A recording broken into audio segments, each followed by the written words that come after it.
Hey everybody, Ben here. Thanks for being here. Thanks for showing up for yourself each and every day. We're going to get into an emotion here that we might be struggling with, looking for a way to understand it, navigate our way through it. We're going to get one more. That seems like, well, I don't know. I see the opposite. I don't see what it truly is. Desperate and unconcerned. Well, those seem a little contradicting. So we have desperate and unconcerned. It's kind of giving that feeling of uh, desperately wanting something and being completely unconcerned about anything and everything else around us, heavily focused on that one thing. We need that to feel anything and everything. That is the only way. Without that, I can't be X, Y, or Z. I can't move forward. I can't experience this. I can't be happy. I can't be at peace. I can't rest, whatever it is. And everything else around me, there's a lot of neglect here with the rest because I'm focused on that. I need that. I want that. And this can sound like drive, like this is a goal, this is whatever, but what is connected to it? I often say when we view something like this, it's on a pedestal and we need it so bad, we want it so bad. Uh, is there something connected to it that obviously we're lacking inside? Anybody could say that on the face value because we don't have it. But is it connected to an insecurity? Is having this going to make that insecurity go away? Is it a lack of stability, a financial relationship? If I had that relationship, would this go away? If I had that money, would it go away? And then I could be happy. That is a doorway. That is an opportunity to look at what it really is the driving force here. And why is it kind of always out of reach? Or maybe I've been chasing it for a while, or we're getting little tidbits or tastes of it, but I can't have the whole thing, or it gets destroyed, or it runs away, or whatever it may be. There's a heavier tone connected to this. The opposite of desperate is fulfilled. Well, we could imagine that this is going to fulfill us, and it may. The opposite of unconcerned is in tune. This is kind of touching on what's the motive? What is the driving force? This fulfillment. And I'm not saying that money can't make things better. Having a loving partner can't make things better. Having great health can't make things better. I'm not taking that away. But if it's kind of always been something that we've yearned for so much, what if this is something we believe in, that's like our mission here, that's our soul experience, that's something we have to heal, and it is something we're always chasing, that desire for it is uh, the end of the mission, if we will. You know, some people can come here with a lot on their plate. Some it can be very simple. I shouldn't say simple, just one thing, but it's their whole life that they might be chasing it. So we think when we get there, oh, I solved my mission, I can breathe now. And I'm not saying that this happens, but sometimes it crosses my mind. It's like, hey, when we accomplish all this, it's like, hey, it's time to go then. You made it to the finish line, it's over. And that's really where the journey is, the experience, not the end result. And I'm not saying that's going to happen, but something to ponder. So this fulfillment is really healing whatever it is. And through this might be difficult to understand, but if we look at everything as vibrational, and if I have a wound on stability and I can't ever seem to get it, uh, I'm not going to be able to get it if I'm still that wound. I'm that vibration of lack. And I'm just using stability as an example here. But I'm that vibration. So it's always going to be out of reach. I might have the tidbits, I might have the taste, but I'm never going to fully be there until I change my frequency. And sure, I can try to tell myself all these things with affirmations and it's going to be great. But what if I really didn't dig in there to that wound and I just tried to jump over it? Which, if I just had won the lottery, I would be jumping over that wound. It would pacify it, it would make it all okay. So instead, I'm going to heal this. I'm going to be stable in my circumstance. I'm going to, whatever this heavy desire in this view is that's on the pedestal, I'm going to remove that from being the only way, the only option. It has to look like this. And I'm going to create this stability inside. Through that process, I heal that. I change this vibration inside of me, and then it's there. And this can look as manipulating the system through a different avenue. But when you actually do this, whatever that pedestal view was, it may be available when you're like, I really don't need that. I really may not want that anymore. Because the whole reason I wanted that was for the wound. I wanted that for the insecurity, whatever it's connected to. That amazing relationship that actually might be connected to a codependency within me, and having that person say all the right things that stroke my ego or make my insecurities feel better. But if I went through that healing process and I became the vibrational match for all that, I wouldn't need it anymore because I'm doing it all through myself.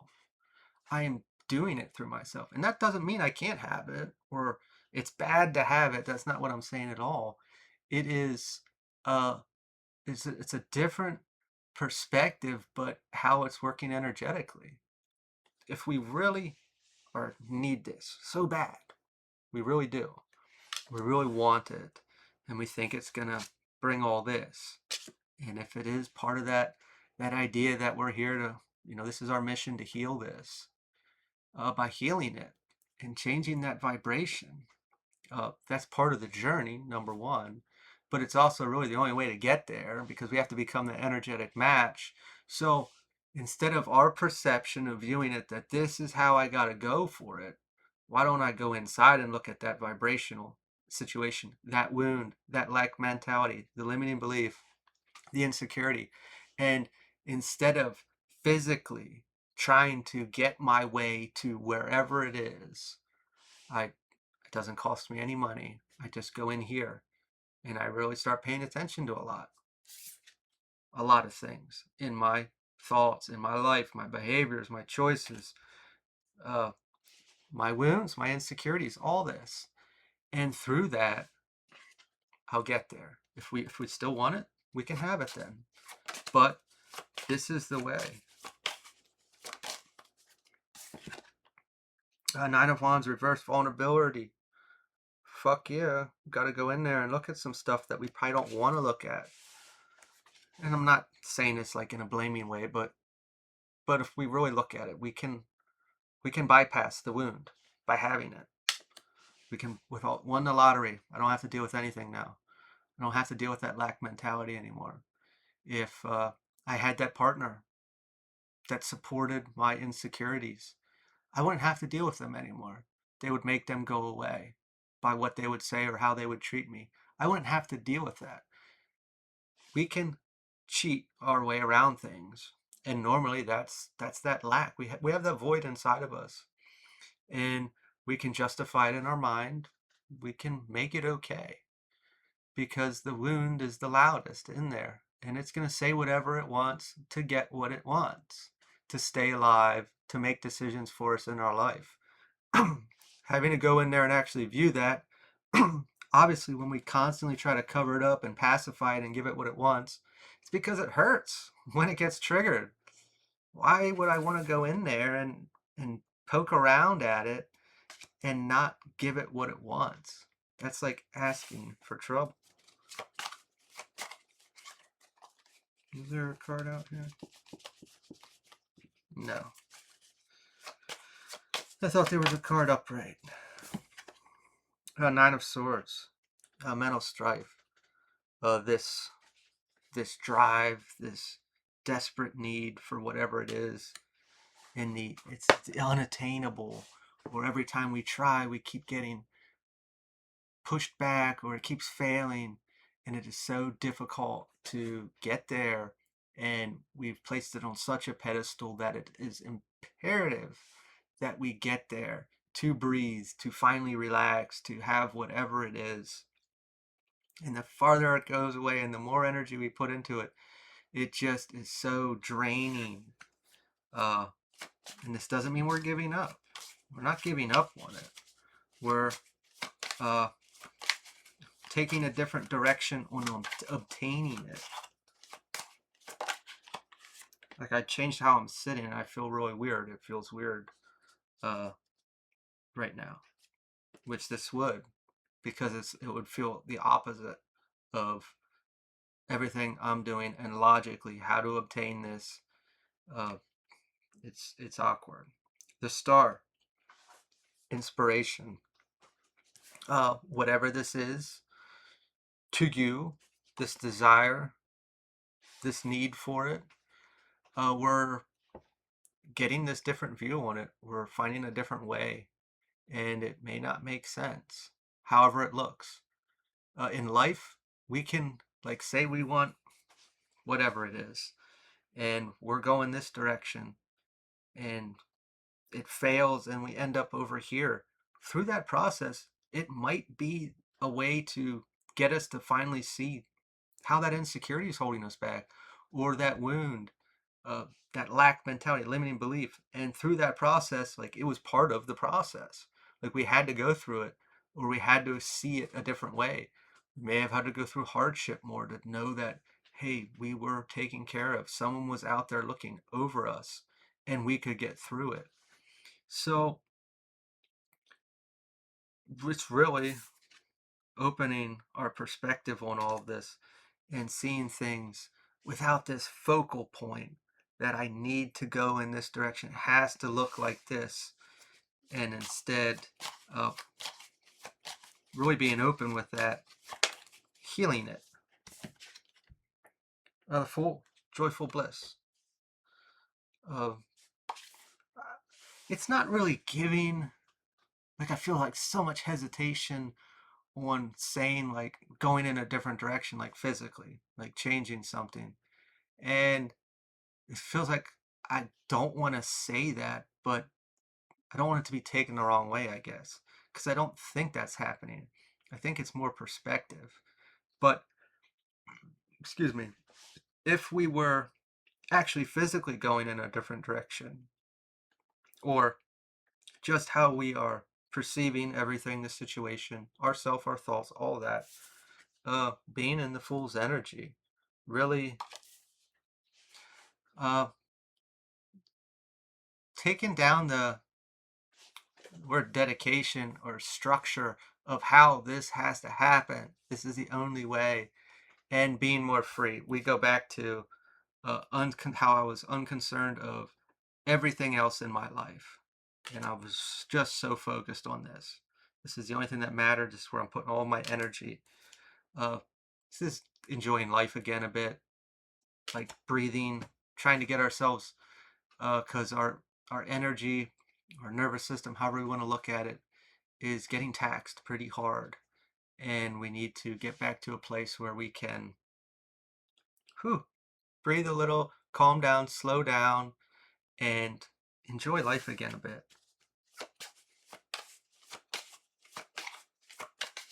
It's also underneath the Nine of Wands reverse, which has the word vulnerability. And it's also really being open with ourselves when we start to go in there to heal this or to view it, not being judgmental with ourselves, and not being so quick, because we only want to hear what we want to hear, and we only want to see what we want to see, which means we're going to miss things, or we're going to manipulate things to get what we want. Going in there a bit clueless as the fool allows the story to unfold, and we can understand it easier. The Temperance reversed, disharmony underneath the Nine of Swords, mental strife. Yeah, there's how could it not? We're our brains all over the place, uh, really focused on this, trying every way, which and how to get to whatever it is that's on the other end of this. That's where we got back to really pulling that focus back, which means we'd almost have to release it. And I don't want it to come off as if we're giving up on it and we're just okay to drown. That's not what I'm going with. It is, uh, we kind of have to take a step back because we can't get off of this view. Like, how else are you supposed to get off of this view? You have to let go a little bit. And you can't like do it like this. You gotta take the blinders down completely because otherwise we're still going to be focusing on it. It is the only way. And then we got the lovers reversed. Conflict underneath inspiration. That's this message. This is in general like, no, you're fucking wrong. I can't. This is the only way. I cannot let go of this. This is the path. This is meant for me. This has to happen this way or that way, or it has to go. It has to happen tomorrow, whatever it is. Like, this is uh, this is the way. And it is like, no, no, this is the way. So that's going to be an internal battle. And whenever you're ready to, uh, let go of that, to see a different way, which is through pulling back, taking those blinders back, and viewing the wound, the insecurity. If we really want to get through this, that is the best advice I can give. Because force, I'm sure you've already experienced or seen through your experience, isn't winning the game right now. So, what would it hurt? What's going to change if we take a different view at it? I'm going to leave this here. If this resonated, feel free to like, comment, share, subscribe, and I will talk to y'all later. See you.